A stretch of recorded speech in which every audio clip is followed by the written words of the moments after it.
G'day, how's it going? So we're here with a bunch of stuff spread out to build another quad, the Dark Mut Mk3. It's going to be a 6S version of the Dark Mut. The Dark Mut series of quads is my attempt at a cheap and capable acro 5-inch. Just something put together from parts off the web that comes in equivalent to, you know, what you can buy, but flies better. I hope. And I've got of course, the Dark Mut Mk2, and you've all seen that flying if you've watched some of my videos. And I've equipped that with a Runcam 5 Orange on it, and did GPS testing on that. It's a lovely little quad, but it really only gets you know, maybe 4 minutes of flight time with a 1500 4S. These are recovered, but I have been running these 1500 Florians and these what are they, 1550s tattoos. Both pretty good if you don't abuse them and you know, treat them nicely, then they actually have lasted quite a long time. Although I think the Florians tend to be a better quality than the tattoos. Maybe not quite as high peak output, but they do seem to last quite as long, a bit longer, and they're quite a good battery. For this guy, I am going to be running 6S, the Bonker 95C. I've got these in 4S that I run on my 3-inch micros. They're really good. Heaps punchy, heaps of power, run for a very long time, good batteries. I really like those.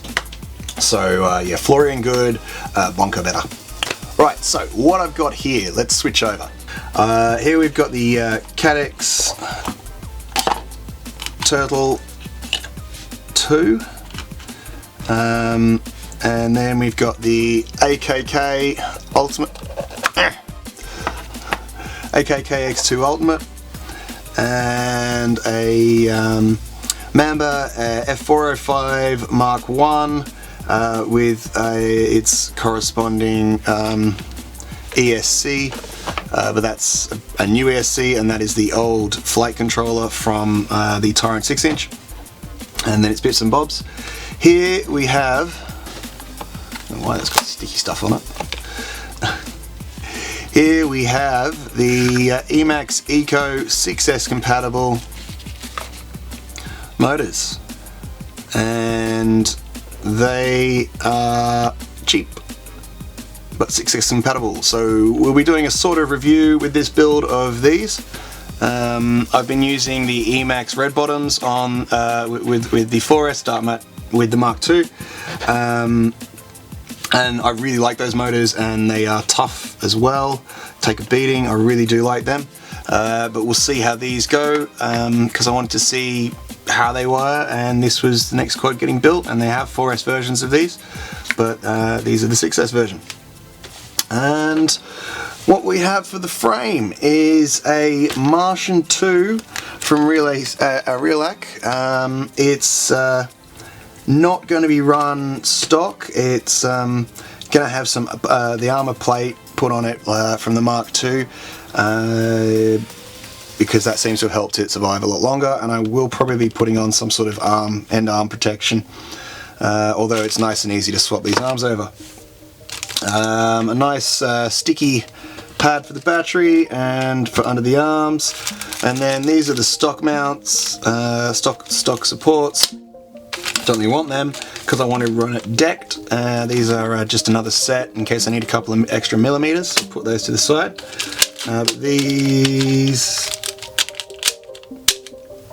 One of these sets will get used because I'm going to run it slightly decked with the top slightly slammed, and this is the hardware for putting the frame together.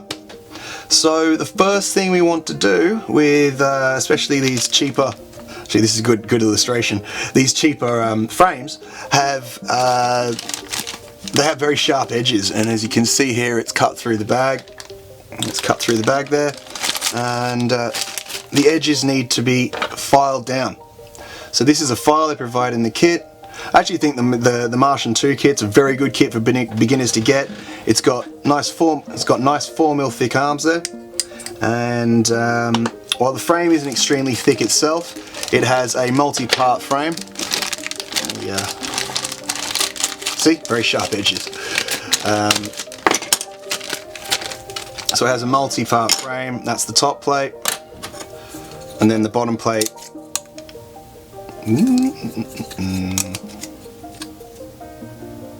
Sandwiches the arms between, in there, like so.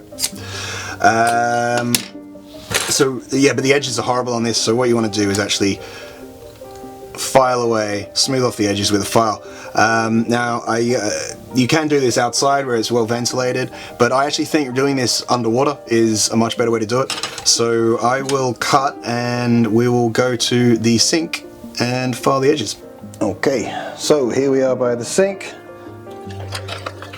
and I'm going to get that tool out, just lay these all out here, and start with the top piece.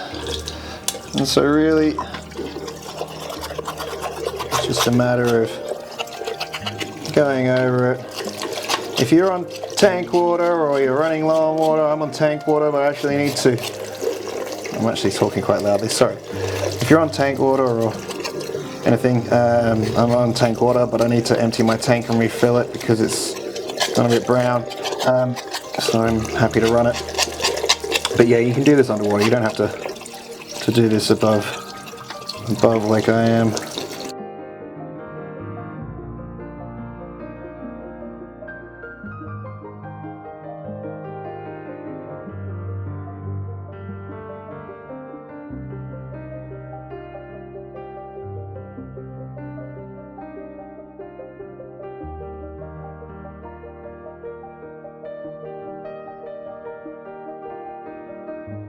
See if I've done a good job. You see all that it's coming off. Also that my gloves have not been cut. Okay, so they've all had their edges done. So I'll dry them up and then it's back to the bench to reassemble the frame. Hey buddy, sit down, sit down. Right, so here we are. Everything's filed down and ready to go. I'm going to put these other 3D printed part ABS from before, the Mark II. I'm going to reuse that. That's just a stand-in PLA run cam mount and the stand-in chin. I really need to redesign that a little bit. So now let's put this to the side for the moment. And I've decided to use these. These are the 28 millimeters. Just got them off Banggood. Cheap. And then we've got this hardware fit here. The hardware here that was provided with the package.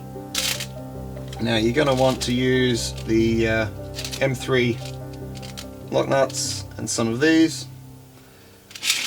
and start putting it all together. And we're looking down at the bottom here.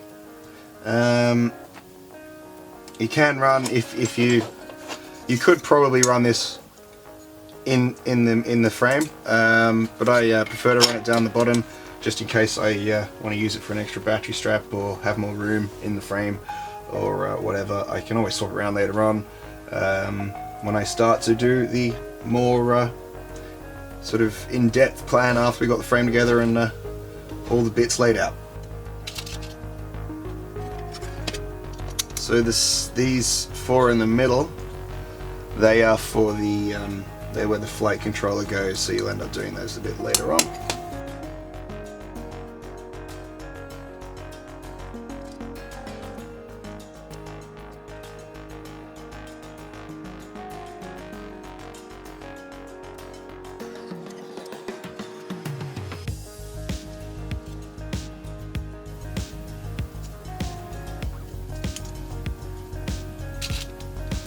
I'm just going to do them up finger tight and then tighten up after, get them all together. And I'll try to tighten them up all nice and evenly as well. But what you really also need to do, especially with this frame,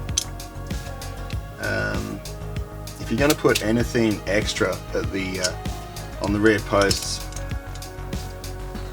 then you really want to make sure that the arms, because there is a slight bit of play in this bolt arrangement, and the arms can move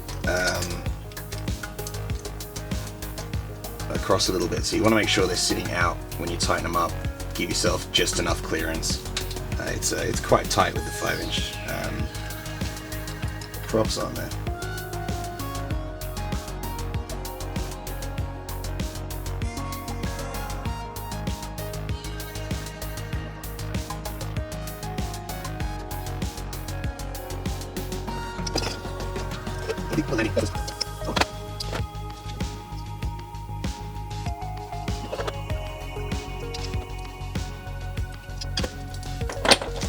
And these little landing legs will go under here, protect the bolts. So that is the stuff going. Bags over there. There's the frame there. What I'll probably do next is fit. I've got to do some modification. So I want to use this little Tarsier, and to do that, the camera mount's fine. It's just a standard camera mount. But I'm gonna have to fit the front to take this 2020 board configuration. So I'm planning this out here, and I can put these in to mock up how much space I'll have. This camera is going to sit pretty close, pretty far back, pretty close. But what I'm going to do, I think, is I'm going to take the plates from the Mark II, join them together at the bottom, so they will sit in here, boom, boom, boom, boom. And then this will have to go between them. And that might mean that it has an interesting install, because it's just slightly wider than the space I have. So if you look here, you can see it's just slightly wider than the space I've got available. You can mount it backwards to get enough space, but I'm going to need to lift this up and have a thicker piece going at the bottom that joins them together, so the two things have some strength going along the bottom. And then there's going to have to be a thinner section, the same height as these two, well, a little bit higher than these two PCBs, that runs up here, and that will allow me to slide this in from the front, bolt it down, and then this will go in to the mount. It does mean that when I want to, do anything with it, I'll have to take off the front posts and take this whole front section, sort of, to access this whole front section, which is slightly annoying, but that will give me HD 4K onboard recording. And as to mounting it at the back, well, yeah. And that longer cable.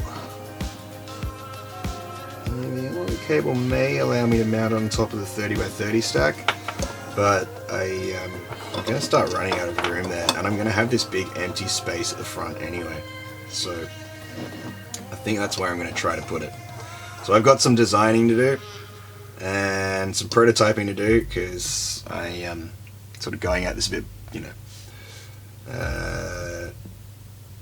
ad hoc, trying to make this work in a frame it's not designed to work in. So I'm going to go play with that, and once I've gotten that figured out, we will then be moving on. I'll probably not include the initial sort of mucking about, and we will most likely skip ahead to where I'm trying out at least the first prototype, or designing off the second onto the second iteration, because I imagine this will probably take 2 iterations. May not. I may get lucky. Alright, so quick update on the design of the front here. You can see it's coming along nicely. I've got the top fitting well. And then in here is where the PCB will sit, buttons, and I might need to poke those out. Somehow, even though these and these are in exactly the same positions corresponding, the inside needs to come in 0.2 millimeters. I'm going to knock through a little vent here and a channel underneath to help cool the heatsink. I've got to move this box up to under here, and I might fill in this corner, and I've got to move the corresponding button points up too. The final thing I do want to check, but I'm having difficulty doing that without, I'm pretty sure this will allow the props to cut close if they have to, so I think that's alright. As you can see, this is bent here, it's because I printed it and I heated it up and pressed it back together. I'm not too worried about that. That's more of a water shield for spray in the front to avoid getting it all over the Caddx stack. I want to say at some points, I might as well say here, that the Caddx stack is by no means an easy thing to waterproof compared to the Runcam hybrid. And that, from a build point of view and longevity of your equipment, especially running around dewy fields and stuff like that, that could make a big difference. That's why I've taken the time to put this in here and add that extra protection, because it's got a multiple board setup and it's quite a job to waterproof it. You know, you could miss things. There's places that you don't want to put waterproofing near, otherwise you'll have problems with cards and plugs and buttons. So that is a thing. Anyhow, let's get on with making the modifications to this little prototype, and we'll catch up then. So here we are, we have the mount for the Tarsier version 2 in finally. It was 3 iterations later, and just give an impression of how it will look. I think I'm going to have to extend the front armour a little bit and ensure a bit of better protection. I've got to, in the design, I've got to move this hole, but in this version I'm just going to probably bore that out and go with it. And then over here, my little tweezers, you can see there's a slight error of measurement. I think I'm just going to have to remove a section down here, which is unfortunate because that was a nice strengthening column along here underneath this cutout for the prop. But anyway, that's that.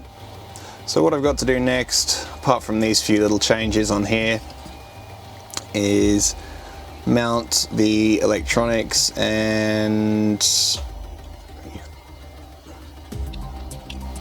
this is just PLA too, so I'm going to print this up out of ABS, and everything else will either be ABS or NinjaFlex or TPU, depending on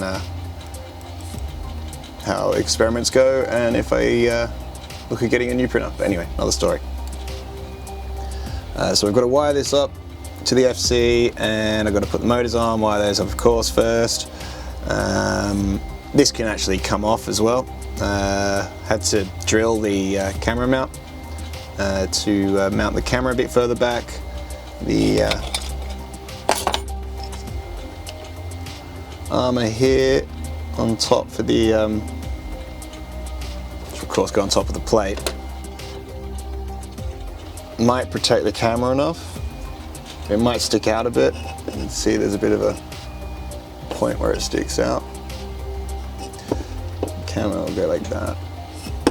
So I might have to fix that up so there's good camera protection, and maybe with the bottom plate more as it's further down that it juts out.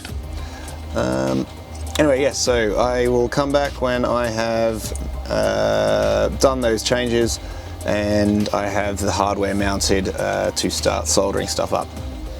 Just wanted to quickly note that when we're putting the frame together, you wanted these arms to come out, but you have to be careful you don't push, skew the hole on the arm out of alignment with the hole in the plates.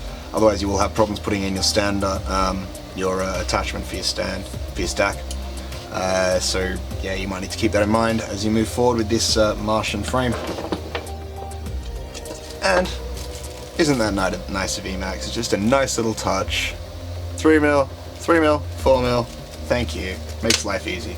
And yes, so that's the frame put together there, and you might have noticed the flight footage. This is post-processed from the Caddx in 4K. However, there was some issues, and I am going to cover the rest of the build in the next part of this build series. The issues will be with the Caddx will be covered in part 3 of the build series, and the rest of the build in part 2. Thank you for watching. I hope you enjoyed. Please join me for the next part of this series where we finish the electronics and go for a little bit of a test flight. Anyway, have a great day out there and stay well.